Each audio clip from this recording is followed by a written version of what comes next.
तो आदाब, नमस्कार, गुड इवनिंग, सत श्री अकाल। एक बार फिर आप तमाम लोगों का स्वागत है रहम तक की कहानी के इस एपिसोड में। उम्मीद है पूरी फैमिली अच्छी होगी, अपना ख्याल रख रही होगी। आज की कहानी एक ऐसी महिला की कहानी है जिसके बारे में ये कहा जाता है कि वो दुनिया की पहली फीमेल हाईजैकर है, यानी कि पहली महिला जिसने प्लेन को हाईजैक किया, और एक बार नहीं कई बार। इत्तेफाक से जिस महिला की ये कहानी है उसका नाम लैला है। तो हम लोग कम से कम हिंदुस्तान में जब लैला नाम ये कभी लिया जाता है तो लैला और मजनू की दास्तान याद आती है। लेकिन ये वो लैला नहीं थी। ये वो लैला थी जो एक ज़माने में एक तरह से पोस्टर गर्ल थी, और जिस संगठन के लिए काम करती थी उस संगठन को फ़ख्र और इज्जत थी, मतलब बहुत ज़्यादा इसको लेकर। इतना ही नहीं, 6 बार प्लास्टिक सर्जरी कराई अपने चेहरे को बदलने के लिए, और एक पूरी लड़ाई लड़ी, और आज भी ये जिंदा है। ये कहानी है लैला खालिद की। लैला खालिद फ़िलिस्तीन में जिसका जन्म हुआ। फ़िलिस्तीन में एक जगह है हाइफा में जन्म हुआ, और 1944 में।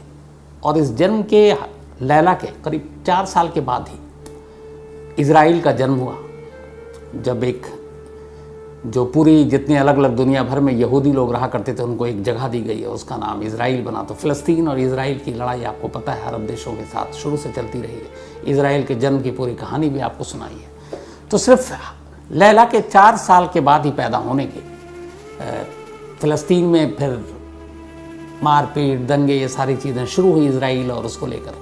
अरब देशों और इज़राइल के बीच में भी लड़ाई जारी थी। माहौल ऐसा था हाइफा में कि वहाँ रहना मुश्किल था। तो लैला के घर वालों ने फिर ये तय किया कि अब फ़िलिस्तीन में रहना बड़ा ख़तरनाक है, जानलेवा हो सकता है। तो मजबूरी में लैला के पिता वहाँ एक दुकान चलाते थे, उनकी दुकान थी, कुछ किराए पे दे रखा था। पूरा परिवार वहाँ से निकल पड़ता है और फ़िलिस्तीन छोड़ देता है। फ़िलिस्तीन छोड़ने के बाद ये लोग लीबिया चले जाते हैं। 5 साल की उम्र थी उस वक्त लैला की। वहाँ जाने के बाद करीब 15 साल की उम्र में अब लैला को बहुत याद आती है कि अपने घर फ़िलिस्तीन जाना है, और फ़िलिस्तीन के हालात वैसे थे। फिर उसे पता चलता है कि अरब मुल्क और कई ऐसे फ़िलिस्तीन की आज़ादी की लड़ाई के लिए लोग लड़ाई लड़ रहे हैं। 15 साल की उम्र में ही लैला ने तय कर लिया कि वो भी फ़िलिस्तीन की आज़ादी की लड़ाई का हिस्सा बनेगी और इज़राइल के ख़िलाफ़ लड़ेगी। सिर्फ 15 साल की उम्र थी। इसके बाद उसने popular front for liberation of फ़िलिस्तीन, ये एक संगठन ज्वाइन किया, जिसको उस वक्त दुनिया के कई देश आतंकी संगठन भी कहते थे, लेकिन फिर बाद में कई देशों ने मान्यता भी दी। तो उसी के लिए उसको ज्वाइन किया, और अब लैला ने वहाँ पर पूरी ट्रेनिंग ली। बाकायदा उसको ट्रेनिंग दी गई हर तरह की, और तब तक उसे कुछ पता नहीं था कि करना क्या है। लेकिन ये है कि फ़िलिस्तीन की आज़ादी के लिए उसे जो भी काम दिया जाएगा वो करेगी, और इसके लिए वो पूरी तरह से तैयार थी। दिखने में वैसी खूबसूरत, और फ़िलिस्तीन की आज़ादी का जज्बा उसके लिए किसी भी हद तक जाना। तो संगठन के साथ काम किया, संगठन ने उसको पूरी ट्रेनिंग दी, पढ़ने लिखने में भी होशियार थी। और आखिरकार ट्रेनिंग के बाद वो वक्त आ गया जिस वक्त का इस्तेमाल करना था लैला को लेकर जो popular front for liberation of फ़िलिस्तीन के लोग थे। तो उनके लीडरशिप ने यह तय किया कि इज़राइल को झुकाने के लिए और अपने कुछ ख़ास लोग जो बंद हैं अलग अलग देशों में कुछ शर्तें मनवाने के लिए इज़राइली प्लेन को हाईजैक किया जाए। और इसके लिए 2 लोगों की एक टीम बनी। उनमें एक थी लैला। लैला को पूरी ट्रेनिंग दी गई थी, और चूँकि वो फर्राटेदार इंग्लिश से लेकर सारी ज़ुबान बोलती थी, तो लैला इसके लिए तैयार हुई। अब लैला के साथ उसको एक और साथी दिया गया, उसका नाम था ईसावी। लेकिन ना ईसावी लैला से कभी मिला, ना लैला कभी ईसावी से मिली। दोनों अनजान थे। लैला को सिर्फ एक तस्वीर दी गई और कहा गया कि ये तुमको एयरपोर्ट पर मिलेगा, और तुम दोनों का काम है इज़राइली प्लेन को हाईजैक करना। अब एक प्लेन जिसको चुना गया, ये प्लेन था TWA, नंबर थी इसकी 840 उड़ान संख्या, और बोइंग 29 अगस्त 1969 ये तारीख थी। 29 अगस्त 1969 इज़राइली प्लेन ये, और इस प्लेन को रोम से एथेंस होते हुए तेल अवीव जाना था, यानी कि इज़राइल। तो रोम से एथेंस होते हुए इस प्लेन को जाना था। लैला पहुंचती है रोम और वहां पर उसके बाद वो एयरपोर्ट में दाखिल होती है, चेक इन करती है और जाकर वेटिंग हॉल में बैठ जाती है। अब उसके पास तस्वीर थी उसके साथी की और दोनों की इससे पहले कोई मुलाकात हुई नहीं थी, लेकिन तस्वीर से दोनों एक दूसरे को पहचान लेते हैं। इसके बाद हाथों से इशारा करते हैं, दोनों कोई बातचीत नहीं करते ताकि किसी को शक ना हो। तो इसावी और वो दोनों वहीं बैठ जाते हैं। दोनों की फर्स्ट क्लास की बुकिंग थी प्लेन में, ताकि उनको कॉकपिट तक जाने में आसानी हो, कोई रोक टोक ना है, क्योंकि फर्स्ट क्लास के जस्ट बराबर में कॉकपिट होता है जिसमें दोनों पायलट बैठते हैं, पायलट और को पायलट। अब ये लोग अभी बैठे हुए हैं एयरपोर्ट पर, बातचीत चल रही है। तभी एक दो फैमिली जिसमें 4 बच्चे थे वो आकर बराबर में बैठ जाते हैं। लैला को बच्चे बहुत पसंद थे। बातचीत होती है तो वो बताते हैं कि वो भी इसी प्लेन से जाने वाले हैं एथेंस। लैला को बड़ा बुरा लगता है, उसे लगता है कि 4 बच्चे भी हैं और इसी प्लेन को उसे मालूम है कि उसे अब हाईजैक करना है और कुछ भी हो सकता है। तो उसे अफसोस इस बात का था कि इन बच्चों को कुछ ना हो, तो उसके मन में आया कि वो बोल देगी कि आप इस फ्लाइट से नहीं किसी और फ्लाइट से जाइए। लेकिन फिर उसे लगा कि अगर कुछ कहें और उसे डाउट हो जाए, फिर उसे अपने फ़लस्तीन की याद आई, तो उसने कहा कि नहीं, इनको कुछ नहीं बता सकती। अब इसके बाद बोर्डिंग का वक्त आया। लैला और उसका साथी इसावी दोनों के पास चूँकि फर्स्ट क्लास की टिकट थी, दोनों प्लेन में दाखिल होते हैं। बात 1969 की है और उस वक्त एयरपोर्ट पर इतनी सिक्योरिटी और ये सारी चीज़ें नहीं हुआ करती थी। 2 हैंड ग्रेनेड थे लैला के पास और एक पिस्टल जो उसने अपने कपड़ों के नीचे छुपा रखे थे, और इसावी के पास भी हैंड ग्रेनेड और पिस्टल। दोनों अंदर प्लेन में दाखिल होते हैं, फर्स्ट क्लास की सीट मिलती है। अब वहाँ पर उसके बाद सारे मुसाफिर बैठ चुके थे। प्लेन टेक ऑफ करता है। थोड़ी देर के बाद एयर होस्टेस जो है वो आती है और पूछती है कुछ खाने पीने के लिए। मना कर देती है लैला, और इसावी भी कहते हैं हमारा पेट ठीक नहीं है। लेकिन लैला कहती है कि आप एक हमें एक्स्ट्रा कंबल दे दीजिए, क्योंकि उसके पास जो हैंड ग्रेनेड और पिस्टल था उसे लगा कि इस कंबल के नीचे छुपा कर रखना आसान होगा, जो अब तक उसने कपड़ों में छुपा रखे थे। इन दोनों का प्लान ये था कि जैसे ही कॉकपिट का दरवाज़ा खुलेगा, एयर होस्टेस कई बार पानी कॉफ़ी पायलट को देने के लिए कॉकपिट का दरवाज़ा खुलवाते हैं और अंदर जाते हैं, या कई बार पायलट भी वॉशरूम यूज़ करने के लिए बाहर आते हैं। तो इनका इरादा यही था कि जैसे ही कॉकपिट का दरवाज़ा खुलेगा, एयर होस्टेस जाएगी और इसी वक्त कॉकपिट के अंदर घुसने की जिम्मेदारी जो थी वो लैला की थी, और इसके बाद पायलट को कंट्रोल करना था और फिर पायलट के ज़रिए एयर ट्रैफिक कंट्रोल यानी ATC को कंट्रोल करना था। तो लैला और वो दोनों बैठ गए। प्लेन ने टेक ऑफ किया, प्लेन चलने लगा। थोड़ी देर के बाद अचानक एयर होस्टेस ने कॉकपिट का दरवाज़ा नॉक किया। जैसे ही उसने नॉक किया, दरवाज़ा खुला। यही मौके की तलाश थी। लैला अचानक अपनी सीट से उछलती है और उसके हाथ में अब ग्रेनेड, पिस्टल उसने अपने कमर से लगा रखी थी, वो पैंट से होते हुए फर्श पे गिर पड़ा प्लेन के। तब तक जिस तरीके से वो उठी और उसने धक्का दिया, एयर होस्टेस समझ गई, लेकिन इससे पहले कि कुछ वो रोक पाती, लैला कॉकपिट के अंदर दाखिल हो चुकी थी। अब उसके हाथ में हैंड ग्रेनेड है और एक का पिन वो निकाल चुकी है। पिन निकालने का मतलब है कि अगर अब वो गिरा तो फट जाएगा, लेकिन वो फोर्स के साथ गिरना चाहिए। इसके बाद अब वो पायलट से कहती है कि आपका प्लेन हाईजैक हो चुका है, अब मैं जो कहूँ आप वही करना, वरना फिर इस पूरे प्लेन को उड़ा देंगे। इधर उसका जो दूसरा साथी इसावी, वो पैसेंजर को बताता है कि आप लोग अपनी अपनी सीट पर बैठे रहें, हम आपको नुकसान नहीं पहुंचाएंगे अगर आप कुछ हमारे खिलाफ ना करें तो। अब प्लेन हाईजैक हो चुका और वो कहती है कि हम लोग, बताती है कि हम फ़लस्तीन से जुड़े हुए हैं, PFLP के मेंबर हैं। इसके बाद अब सबसे पहले वो कहती है कि इस प्लेन को आप इजराइल की तरफ ले चलो।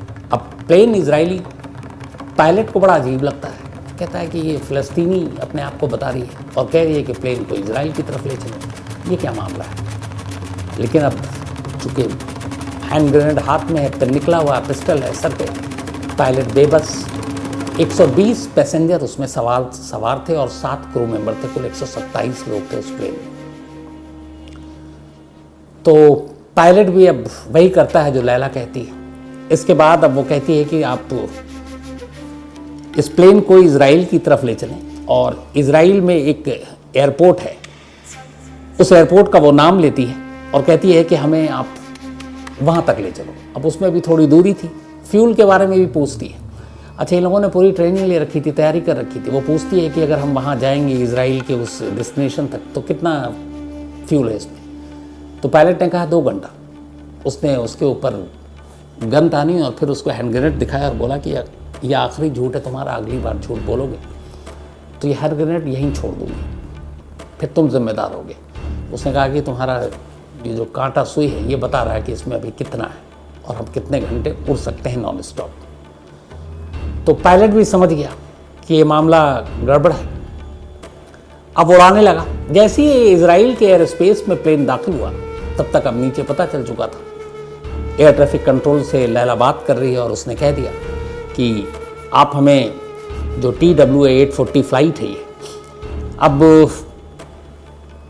ये इजराइल की सीमा में दाखिल हो चुका है और ये बाकायदा हाईजैक हो चुका है। अब जब इजराइल की सीमा में दाखिल हुआ तो इजराइलियों को पता था 3 मिराज प्लेन फौरन उड़ते हैं और इस प्लेन को घेर लेते हैं। अंदर बैठे पैसेंजर मुसाफिर खिड़कियों से देख रहे हैं 3 मिराज फाइटर प्लेन। अब वो सब डर जाते हैं, उन्हें लगता है कि शायद इजराइल इस प्लेन को मार गिराएगा, क्योंकि वो फ़लस्तीन या उस तरीके से कहते थे कि ऐसे लोगों के ये जो संगठन है आतंकवादी, इनसे बातचीत नेगोशिएशन नहीं करेगा तो शायद मार गिराएगा। तब उनकी जान वैसी हलक में आ गई कि इधर हाईजैक हो चुका है, उधर 3 मिराज फाइटर है। लेकिन थोड़ी देर के बाद लैला उन पायलट से कहती है कि इसमें हाइफा जब आए, जब हम हाइफा के ऊपर से उड़ें तो मुझे बताना। पायलट ने उसे बताया कि अब हम हाइफा के ऊपर उड़ रहे हैं। फ़लस्तीन का एक इलाका था ये, जहाँ लैला पैदा हुई थी और जिस इलाके को 5 साल पहले इसने 5 साल की उम्र में छोड़ना पड़ा था। जब हाइफा के ऊपर से प्लेन उड़ा तो उसने बहुत ध्यान से नीचे देखा और कहते हैं उस वक्त लैला की आंखों में आंसू भी थे, खुशी भी थी, और उसने चीख कर कहा पायलट से, ये मेरा घर है, यहाँ मैं पैदा हुई थी और मुझे यहाँ इजराइलियों की वजह से छोड़कर जाना पड़ा। इसके बाद थोड़ी देर के बाद अब उसने जब हाइफा से निकल गया प्लेन, तब उसने कहा कि एक काम करो, अब इस प्लेन को आप दमिश्क ले चलो। अब पायलट हैरान कि पहले कहा इजराइल ले आओ, अब कह रही है कि दमिश्क ले जाना है। तो खैर मजबूर था, वो बेबस था।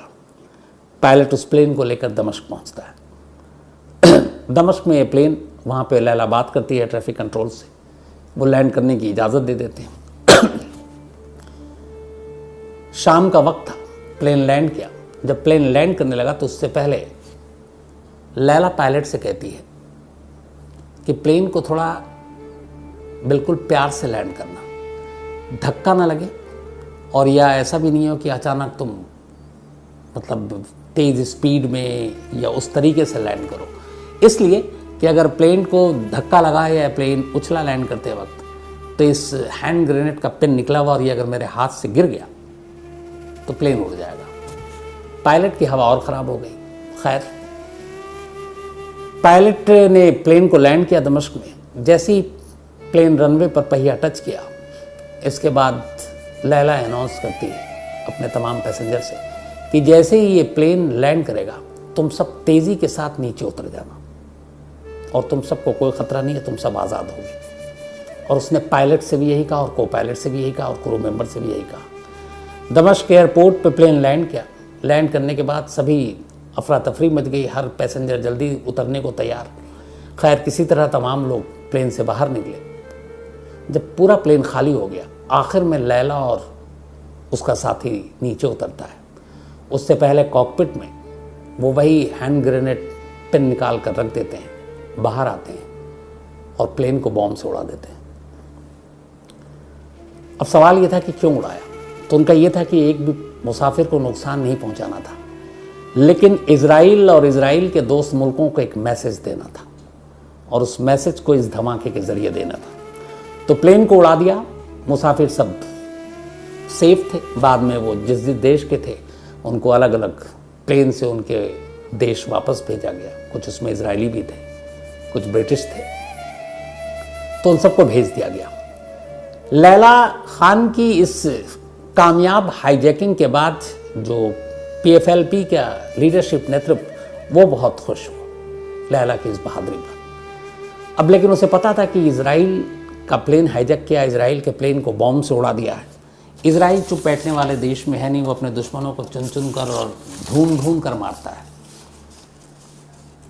इसलिए उन्होंने लैला को अरब देश भेज दिया गुपचुप तरीके से, लेकिन फुल सिक्योरिटी के साथ, हर वक्त उसके साथ गार्ड रहे।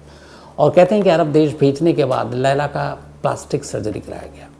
उसका नाक, उसके चेहरे, आँखें, कान, लिप्स, इन सारी चीज़ों को प्लास्टिक सर्जरी के ज़रिए बदला गया। और ये सब बदलने के बाद लैला वहीं रही और वो इंतज़ार कर रही है अपने दूसरे मिशन, दूसरे ऑपरेशन का।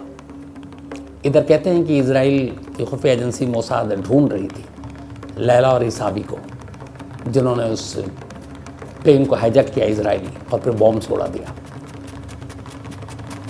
लैला इधर अब दूसरे ऑपरेशन के लिए तैयार थी। करीब साल भर बीता। सितंबर 1978, सितंबर 1970 का साल आ गया।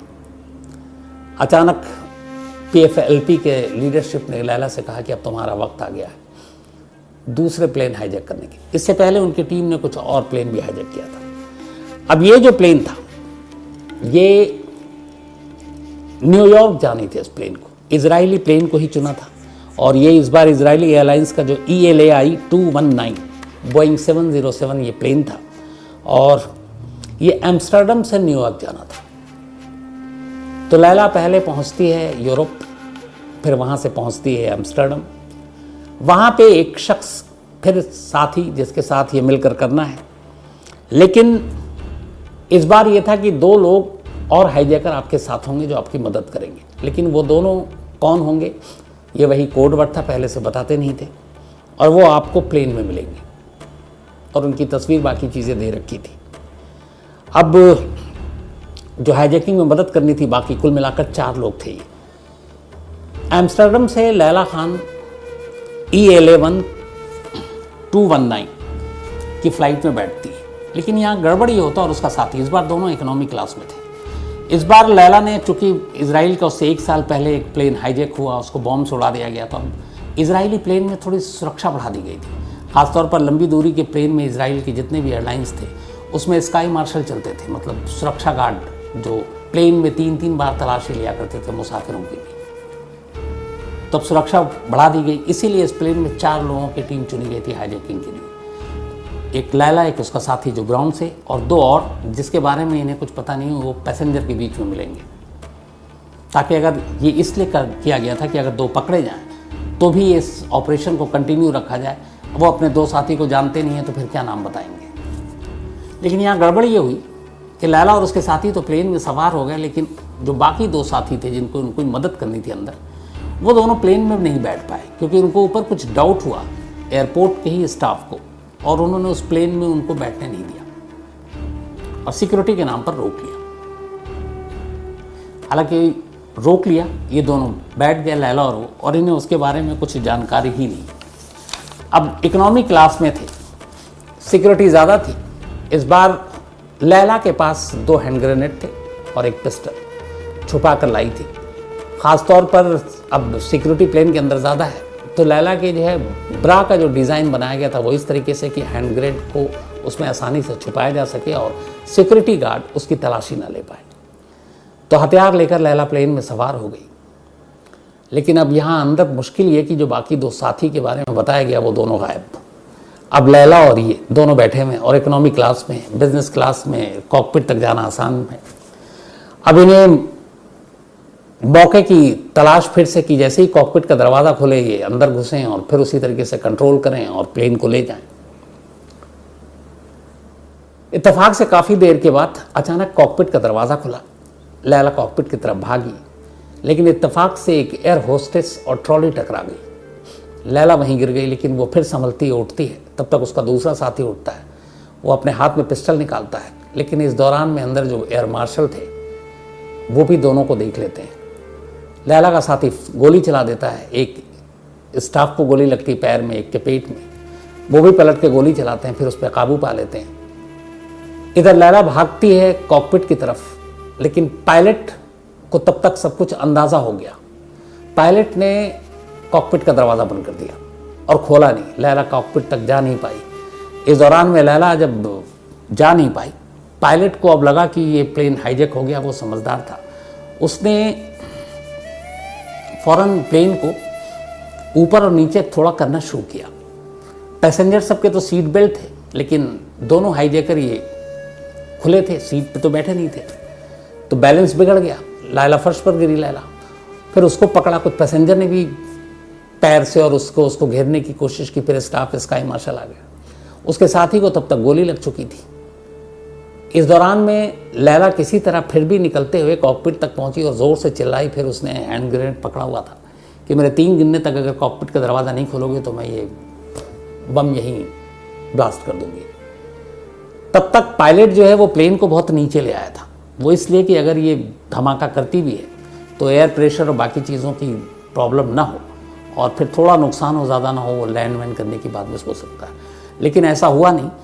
जब उसने नीचे किया, फिर एक बार लैला का बैलेंस बिगड़ा और तब तक एयर मार्शल ने काबू पा लिया। फिर एयर मार्शल ने पकड़ा, लोगों के कुछ टाई वाई निकाली और उससे उसके दोनों हाथ पैर बांधे।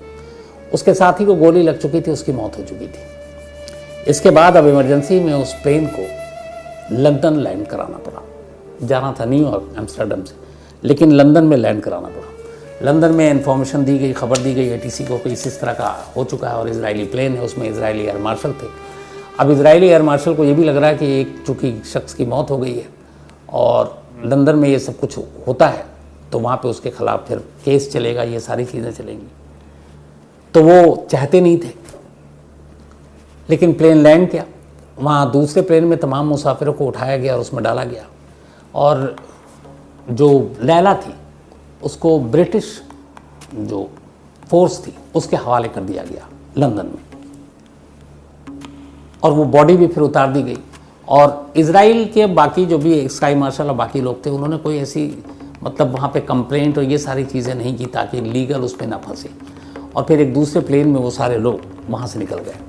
अब लैला ब्रिटिश पुलिस के चंगुल में थी, उसके साथी की मौत हो चुकी थी। ब्रिटिश पुलिस उसे लेती है और अपने साथ ले जाती है और ले जाने के बाद अब उससे पूछताछ शुरू होती है। लैला को एक पुलिस स्टेशन में रखा गया था, उसे जेल नहीं भेजा गया और इसलिए उसकी वजह ये थी कि जो कुछ हुआ वो ब्रिटेन की एयर स्पेस से पहले हुआ। लैला के ख़िलाफ़ ब्रिटेन में सिर्फ एक केस बन रहा था और वो ये कि वो मतलब बिना वैलिड डॉक्यूमेंट्स के लंदन में आई है, ब्रिटेन में दाखिल हुई है और उसके ऊपर जो भी हवा में इल्ज़ाम था वो सारी चीज़ें हुई थी। तो अब उसको वहाँ पर एक पुलिस स्टेशन में ले जाया गया और वहाँ उससे पूछताछ शुरू हुई। अब इधर ब्रिटेन के सामने मुश्किल ये थी कि एक इजरायली प्लेन हाईजैक करने की कोशिश की गई थी, नाकाम। एक साथी मरा था फ़लस्तीनी मूवमेंट का और लैला उसी संगठन से जुड़ी हुई थी। ब्रिटेन के अरब मुल्कों से दोस्ती थी। तो अब उधर इजराइल कह रहा है कि हमारे प्लेन को चूँकि हाईजैक करने की कोशिश की गई तो लैला को हमारे हवाले कर दो। ब्रिटेन के सामने मुश्किल ये आ रही है कि वो लैला को इजराइल के हवाले करता है तो फिर अरब देश उससे नाराज़ हो जाएंगे और अरब देशों के साथ उसके रिश्ते अच्छे हैं, तेल का खेल ऐसे ही चलता है। तो अब क्या करें? इसीलिए ब्रिटेन ने लैला के खिलाफ कोई मामला दर्ज ही नहीं किया, उसे पुलिस स्टेशन में ही रखा और पुलिस स्टेशन में उससे लगातार पूछताछ की जाती रही और उसके साथ बड़ा अच्छा सलूक किया वहाँ पर। बाद में लैला ने अपने इंटरव्यू में कहा कि ब्रिटेन की जो पुलिस थी और वहाँ का जो पुलिस स्टेशन था वहाँ पर उन लोगों ने बड़ा अच्छा व्यवहार किया। जिस प्लेन को ये हाईजैक किया गया था उसका कोई मामला तो बना नहीं। इसके बाद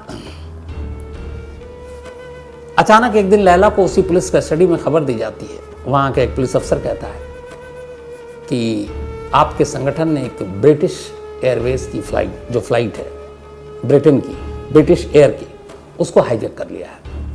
लैला कहती नहीं, ऐसा पॉसिबल नहीं है, इसलिए कि हमारी लिस्ट में ब्रिटिश या किसी और देश के प्लेन को हाईजैक करने का कोई कभी प्लान ही नहीं बनाया। हमारी दुश्मनी इजराइल से है, बाकी किसी और देशों से है नहीं। पर उसने बताया कि नहीं, ये सच है। और 114 मुसाफिर थे उसमें, उस प्लेन में, और उसको वो काहिरा से उड़ान भरा लंदन के लिए, लेकिन काहिरा से उड़ान भरने के बाद ही उसको हाईजैक कर लिया गया था। जब ये तो उसने पूछा कि कुछ डिमांड रखी है तो उन्होंने कहा हाँ डिमांड रखी है आपकी रिहाई। इसके बाद 12 सितंबर को ये प्लेन हाईजैक किया गया था ब्रिटेन की। 26 दिन तक लैला ब्रिटेन की पुलिस स्टेशन में ही गिरफ्तार उनकी रही एक तरह से, और फिर 1 अक्टूबर को आखिरकार ब्रिटेन सरकार ने लैला को रिहा कर दिया। न सिर्फ रिहा किया बल्कि उसको अपने रॉयल एयरलाइन से लैला को वहां से निकाला और उसको सीधे काहिरा भेज दिया।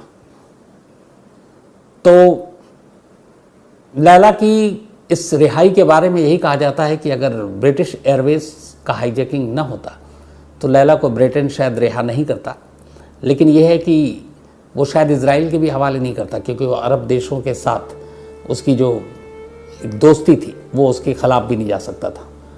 तो आखिरकार लैला को 26 दिन के तक रखने के बाद रिहा कर दिया गया, और इधर फ़लस्तीन मूवमेंट के उन लोगों ने उस प्लेन को भी फिर और उसमें सवार मुसाफिरों को रिहा कर दिया। लेकिन इससे पहले 69 और 70 के बीच 4 और प्लेन को इन्होंने हाईजैक किया, और वो सारे इजरायली थे, और उसके मुसाफिरों को इन्होंने उतारा अरब देशों के अलग अलग एयरपोर्ट पर, और उतारने के बाद उन सबको छोड़ दिया, लेकिन प्लेन को नहीं छोड़ा। हर प्लेन के विंग में और बाकी जगहों पे बारूद लगाए, और जिस तरीके से लैला ने जिस प्लेन को पहली बार जो हाईजैक किया था, बाकी 3 और प्लेन को इसी तरह बारूद और बम से उड़ा दिया गया, सिर्फ मैसेज देने के लिए। तो इसके बाद ब्रिटेन से लैला रिहा होती है, वापस आती है, और एक हीरो की तौर पर उसका स्वागत किया जाता है। वो एक पोस्टर गर्ल बन जाती है फ़लस्तीन की आज़ादी के मूवमेंट के लिए, और फिर उसके बाद वो उसमें बहुत सारे ऑपरेशन में शामिल होती है, लेकिन फिर धीरे धीरे वो ये सारी चीज़ें छोड़ देती है और पॉलिटिक्स का रुख करती है।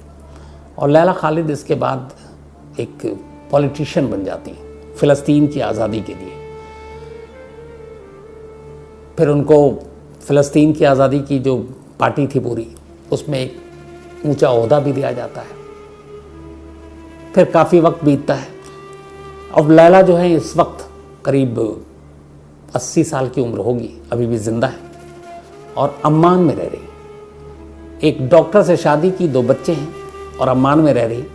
और कहते हैं कि एक ज़माने में जिसके पास AK-47 जो हवा में प्लेन को इस तरीके से हाईजैक 1 से ज़्यादा बार करना, पकड़ा जाना, मौत के मुंह से बचना, और फिर रिहाई, जिसके लिए एक बाकायदा प्लेन को हाईजैक कर लिया गया, और वो अब अपने उम्र के बाकी का जो आधा हिस्सा था, मतलब 40 साल के बाद, वो एक पॉलिटिशियन के तौर पर ज़िंदगी गुजारी। आज भी अम्मान में अपने बच्चे और अपने पति के साथ।